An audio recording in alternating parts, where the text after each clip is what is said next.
നമസ്കാരം. നമ്മുടെ ജനാധിപത്യ ഭരണ സംവിധാനത്തിലെ നടപടികളും തീരുമാനങ്ങളും സാധാരണ പൗരന്മാർക്ക് അറിയാനും അതിൻ്റെ അടിസ്ഥാനത്തിൽ ചോദ്യം ചെയ്യാനുമുള്ള അവകാശം ജനങ്ങൾക്ക് നൽകിക്കൊണ്ടാണ് 2005 വിവരാവകാശ നിയമം പ്രാബല്യത്തിൽ വരുന്നത്. അതുവഴി നമ്മുടെ ഭരണ സംവിധാനം സുതാര്യവും അഴിമതിരഹിതവുമാകുന്ന ഒരവസ്ഥ സൃഷ്ടിക്കുക എന്നതായിരുന്നു ഈ നിയമത്തിന്റെ ലക്ഷ്യം. ഈ നിയമം പാസാക്കിയ ആദ്യ രാജ്യങ്ങളുടെ ഗണത്തിൽപ്പെടുന്നത് സ്കാൻഡിനേവിയൻ രാജ്യങ്ങൾ എന്നറിയപ്പെടുന്ന വടക്കൻ യൂറോപ്പിലെ സ്വീഡൻ, നോർവേ, ഡെൻമാർക്ക് തുടങ്ങിയവയാണ്.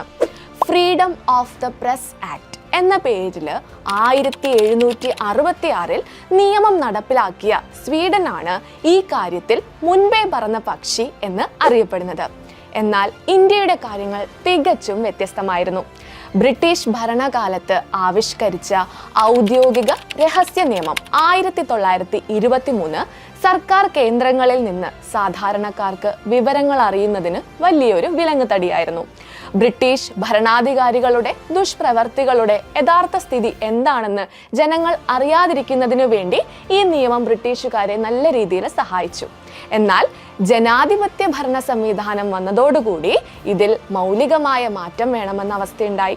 ജനങ്ങൾക്ക് വേണ്ടി ഭരിക്കുന്ന സംവിധാനത്തിലെ ഭരണകർത്താക്കൾ കൈക്കൊള്ളുന്ന നടപടികൾ ജനങ്ങൾക്ക് വേണ്ടിയുള്ളതാണല്ലോ.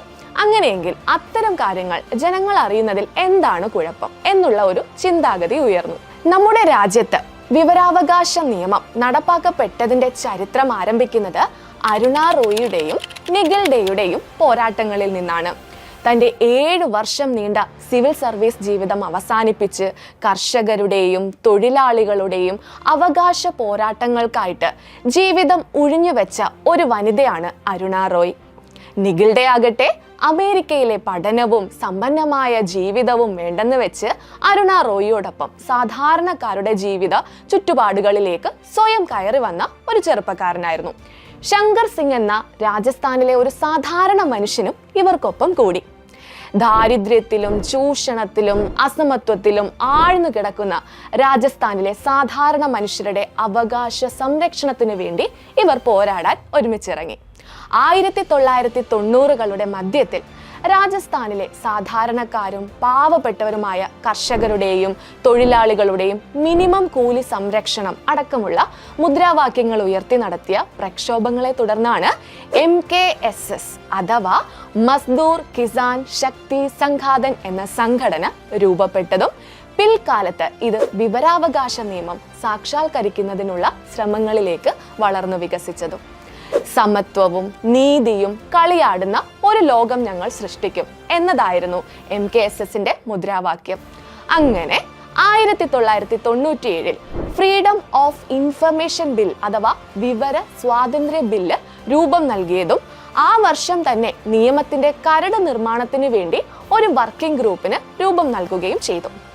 അതിന്റെ ഫലമായിട്ടാണ് 2002 ഫ്രീഡം ഓഫ് ഇൻഫർമേഷൻ ബില്ല് അവതരിപ്പിച്ചതും ഇതിനെ തുടർന്ന് വിവര സ്വാതന്ത്ര്യ നിയമം അഥവാ ഫ്രീഡം ഓഫ് ഇൻഫർമേഷൻ ആക്ട് 2002 നിലവിൽ വന്നതും. എന്നാൽ ഈ നിയമത്തിന് നിരവധി പോരായ്മകൾ ഉണ്ടായിരുന്നു.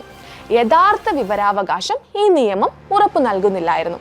അങ്ങനെ 2004 അധികാരത്തിൽ വന്ന UPA ഗവൺമെന്റ് ആണ് അവരുടെ പൊതു മിനിമം പരിപാടിയിൽ പ്രഖ്യാപിച്ചിരുന്ന വാഗ്ദാനമായ വിവരാവകാശ നിയമം 2005 മെയ് മാസത്തിൽ പാസ്സാക്കുകയും 2005 ഒക്ടോബർ 12 പ്രാബല്യത്തിൽ കൊണ്ടുവരികയും ചെയ്തത്.